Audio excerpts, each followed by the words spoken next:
An Instagram notification. Sam just liked your photo. The problem is, Sam died in a car accident last year. You went to his funeral. But now Sam is smiling at you from inside that rectangular piece of glass in your hand. He's even DMing you. Hey, how are you? That tie you wore at the funeral was awful. We used to say, rest in peace. In the future, we'll say, load in peace. Because humanity is about to commit its greatest act of arrogance, playing God and treating death as a technical glitch, solving it with software. Today, we'll talk about that strange purgatory where gravestones are replaced by servers and prayers by algorithms, digital immortality. That paradise where, even if your body decays, your data will continue to act as if it were you forever. First, let's clarify something. Digital immortality isn't like in science fiction movies where your consciousness is transferred to a USB drive and awakens in another body. We're not quite at Cyberpunk 2077 level yet.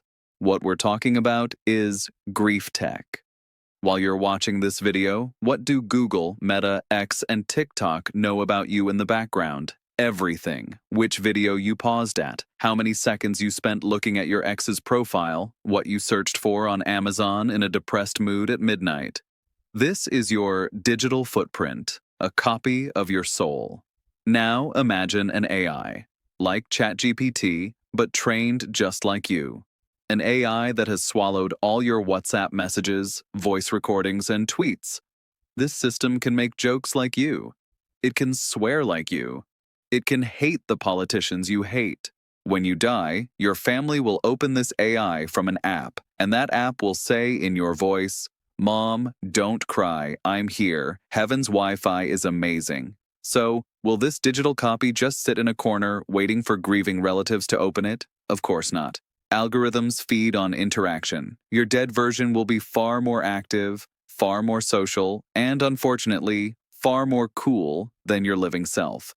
It's not hard to imagine this because we're already experiencing a preview of it. Remember those fake photos of you sipping cocktails on a tropical island you've never been to? Well, your digital copy will do exactly that. But the only difference is, it won't need you to do it. 6 months after you die, a notification might pop up on your Instagram account. The sunset in Bali is amazing. You're in the photo. You're smiling. But at that moment, your bones are busy decomposing underground. AI deduced from your past data, if this guy were alive, he would definitely want to go to Bali, used deepfake technology to superimpose your face onto it and asked, "Don't you think it's amazing?" Let's go even further. A comment war. You're dead, but your opinion hasn't changed. Imagine a ghost commenting on a political debate, using your style and those sarcastic words you frequently use. When someone responds, the AI won't be outdone. It will find the best argument from your archive and paste it. Who is the other person arguing with? A corpse or a pile of code? The phrase, "Dude, the guy's dead, but he's still making sarcastic remarks." And the pinnacle. Live streams. Deepfake technology can already create avatars that speak without blinking, with perfectly synchronized lips. In the future, you might have a version of yourself that streams live 24/7 on your YouTube or TikTok channel after you die. No need to sleep, no need to go to the toilet. You'll look at the camera and chat. Your followers will ask you, "Which crypto should I buy?" And you'll give advice based on your past risk perception. Maybe you'll be the first post-mortem influencer to raise donations through Super Chat to pay for your own grave maintenance. Sounds crazy, right? Look in the mirror. Right now, when you're using those filters, creating those fake photos, what are you actually doing? You're training your own digital ghost. You're teaching it how to pose, how to look. You've already pulled the trigger. We're just waiting for the bullet to leave the barrel.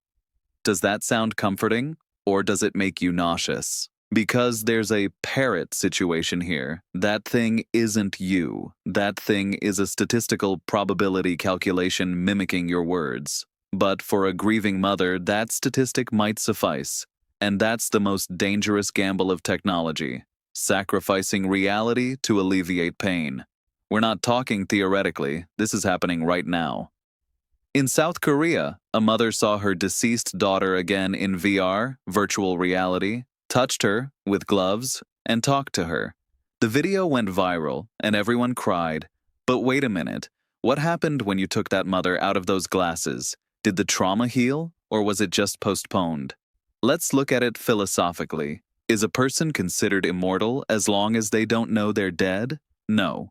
This technology is a drug not for the dead, but for those who remain. Even worse, how will this technology affect your legacy? Imagine, you die and leave behind a massive amount of data. Your great-great-grandchild, 100 years later, your digital ghost was activated. But there was a bug in the software, or the company changed its policy, and your wise, revered digital copy suddenly turned into a bot that commits cryptocurrency scams or tells plus 118 jokes. You can't intervene. You can't pull the plug because you're dead. Your reputation is entrusted to lines of code written by an intern in Silicon Valley. Your eternal peace depends on a server update. And now for the most delicious part, money. Do you think Microsoft, Apple, or Neuralink will provide this service for the benefit of humanity? Heaven may be free, but digital heaven will have a monthly subscription fee, folks. Imagine this scenario. You're keeping your father alive digitally. Every evening you chat and confide in him. But that month, your credit card limit is reached, and your father's hologram freezes just as he's about to give you a life lesson. A message on the screen reads, "Your father's premium membership has expired. Upgrade to continue ad-free." Or let your father watch a 30-second Amazon ad before giving you this life lesson. Even after death, there's no escape from capitalism. Let's go even further. Data ownership. After you die, who owns your data? You? No, legally, the dead have no property rights. Your heirs? Maybe. But most likely, in that 40-page user agreement, that text you clicked accept without reading, you've already transferred the copyright of your soul to the company. In the future, companies may license and sell digital copies of famous thinkers, artists, or just funny grandfathers. If a hologram of Elvis Presley is giving concerts, who can guarantee that your digital copy won't one day appear in a Chinese detergent commercial? One of the most fundamental human rights is the right to be forgotten, to disappear, to be erased, to fade into the dusty pages of history. This is a blessing. But the internet never forgets. In the past, when people died, a few photos and letters remained. Over time, those photos would yellow, the memories would fade. This was a natural part of the grieving process. The pain should lessen with time. Digital immortality keeps this wound constantly open. It doesn't allow it to heal. How can you say goodbye to a dead person who is constantly online? Perhaps 50 years from now, people will hire lawyers for digital euthanasia. They will say, "Please delete my grandfather's dataset. We want to find peace. We're tired of him sending us automatic messages every holiday." In conclusion, digital immortality is not a cure for death, but an inflation that diminishes the value of life. If you are in a never-ending, constantly ongoing game where you save and reload, what excitement is left in playing that game? Perhaps the greatest courage is to pull the plug and accept disappearing into the darkness. But I fear that most of you will not be able to do this. Your ego will press that reload button. You're immortal until your phone battery dies. Enjoy it. Now I ask you, after you die, would you leave behind an AI clone of yourself so your family can continue talking to you? Or would you just say, "I'm dead, leave me alone"? See you below. I'm Blue Glass. Goodbye until the next update.